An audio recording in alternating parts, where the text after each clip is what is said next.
Good morning, everybody. Here I am in beautiful Lake Taupo, New Zealand. As you know, this is the start line for the New Zealand Ironman. There's the swim course down there. Everybody knows it very, very well. Why am I here? I want to talk to you guys about the Ironman sort of start.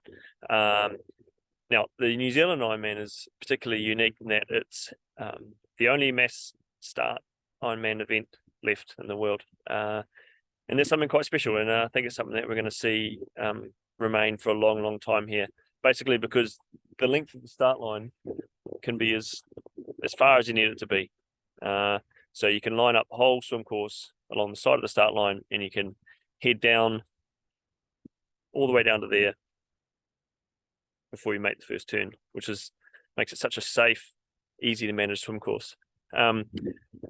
So the rolling start is something that's come into play over the last few years with Ironman around the world. And whilst it's serves a really good purpose in that it creates a much safer environment for a lot of people, it's also changed the way an Ironman race is tackled, particularly by people who like to be more competitive in the races. So the process is, and I'll take you a little bit further back. Initially, people would be in a mass start event, and with such large fields and very, very close quarters, it could get quite uncomfortable, and there'd be a lot of sort of collision, bumping, disruption, very difficult for nervous swimmers. And that was quite a significant thing, and it's something that's really worth addressing, and Ironman have addressed it and have done a good job of it.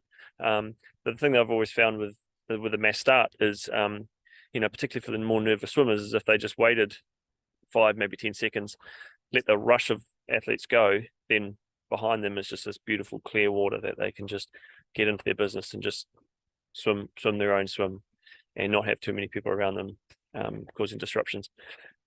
But that, as it happened, Ironman made the decision to create a rolling start, which is what we have in most races around the world now. And love it or hate it, it's here to stay. Myself, I'm more of a fan of the mass start, but I have done a lot of rolling start races, and the strategy behind a rolling start is really quite important to understand. And for people who would like to be more competitive in their age groups, there's certainly some things you need to consider when going into a rolling start race. So the rolling start process itself will essentially, you'll be set into groups of times. So for example, I raced Ironman 70.3 Cairns last weekend, and we were grouped into zones. So the zone I was in was under the sub 35-minute group, and the next one was obviously 35 minutes to onward, maybe 35 to 38, and so on. So what this does is it puts you at least into a zone or a group with other athletes that are of a similar ability together, and the start process will be 3 or 4 of you wait for a buzzer, and then you run into the water. 5 seconds later, 3 or 4 of you will go again. 5 seconds later, next group will go, next group will go. So essentially, you're basically doing the swim with 3 or 4 people starting together, which takes away all that congestion and the collision, disruption in the field. But one thing it does do is it takes away that whole competitiveness of knowing exactly where you are in a race, starting next to the person you want to compete with, and really getting that sense of actually doing a race itself. So the rolling start is more of just an individual time trial. And once you get to the finish, you can assess the results to see how you've gone against the others. And it's the way races are going now. It's like I said before, I'm not a big fan of it. I like the idea of knowing exactly where you are in your field, but I understand the reasons for the rolling start. So yeah, in Cairns this weekend, I've raced that event quite a few times before, so I'm pretty familiar with the race itself, and I thought it would be worth trying a different strategy this time. So in the past, I've always started at the front of the wave, or as close to the front as I could get, knowing that I'd be around a group of swimmers who are of a similar ability to me, and have made it an enjoyable experience. This time, I wanted to see what happens if I start at the back of the zone. A lot of people ask me, Rob, should I start at the front or the back of the wave of the zone, which is better? I've never really had an opinion on which is better, so I thought I might as well try it myself to see what I think, and hopefully give you guys some suggestions as to what I think you should do in future. So in the Cairns race, I lined up in the sub 35-minute group, and one thing I note now is that I think the sub 35 minutes creates too much a gap between the fastest and the slowest swimmers of that group.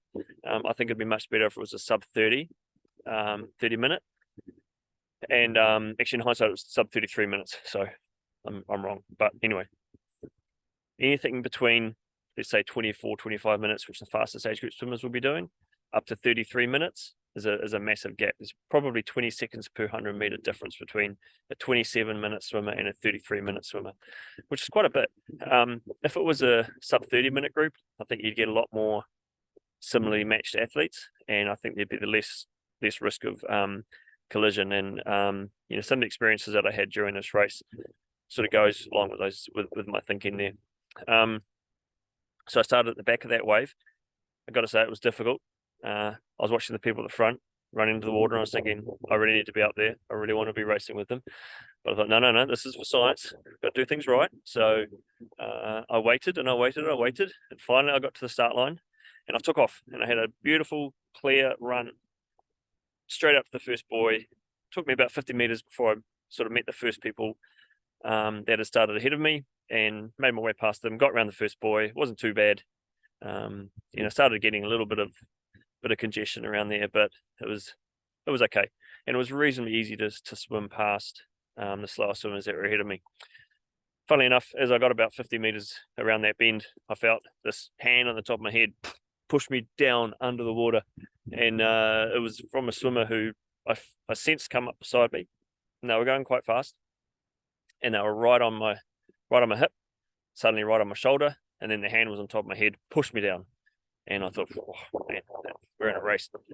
And it took me by surprise, actually. And, I'm okay with that. It's what happens in mass start races quite often. I'm used to it.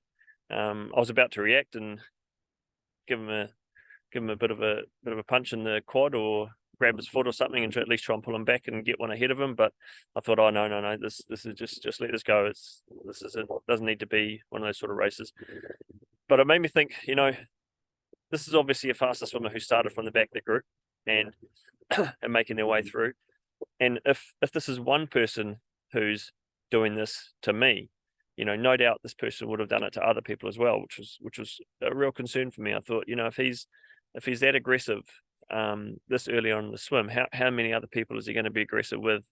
And is it if the people that he is aggressive with going to be as okay with dealing with it as I was? I wouldn't want to think what would have happened if he'd done that to a nervous swimmer, and suddenly this poor nervous swimmer would been pushed down.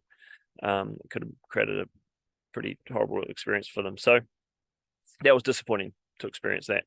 So as I made my way through, I was swimming up on quite a few groups of slower swimmers, and I was having to sort of navigate my way around just to make sure that I wasn't getting caught up in them or bumping into them or causing any disruption around them. So that felt that like I was having to work sort of a lot harder to get around, take different lines. Felt like it was costing me quite a lot of energy. And all in all, it just felt like it was making it slower. Interestingly enough, I was catching up to quite a few people that were wearing swim caps that were of the zones behind. So they had obviously started in zone 1, but they were actually a zone 2 or zone 3 swimmer. And when I caught them, they were going pretty slow.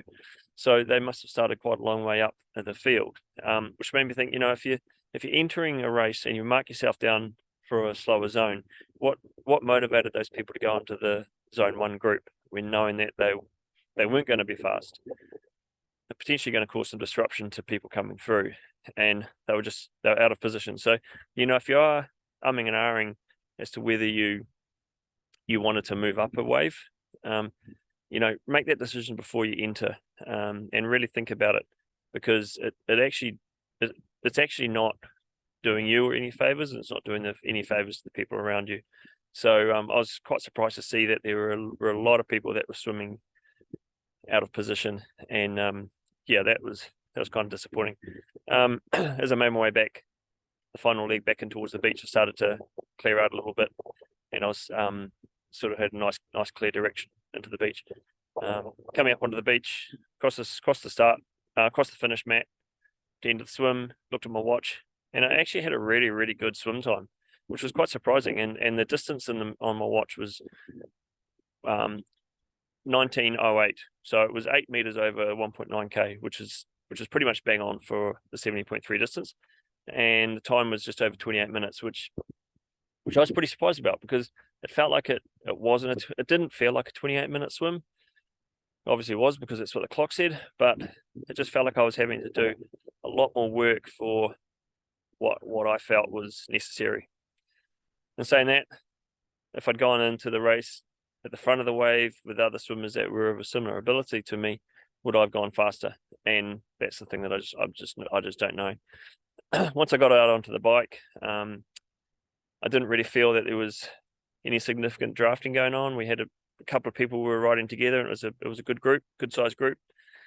A couple of people got done for drafting, funnily enough, which was good to see. And so I just made sure I kept safe and kept out of any drafting. But you know, the bike seemed fairly well controlled, fairly well managed.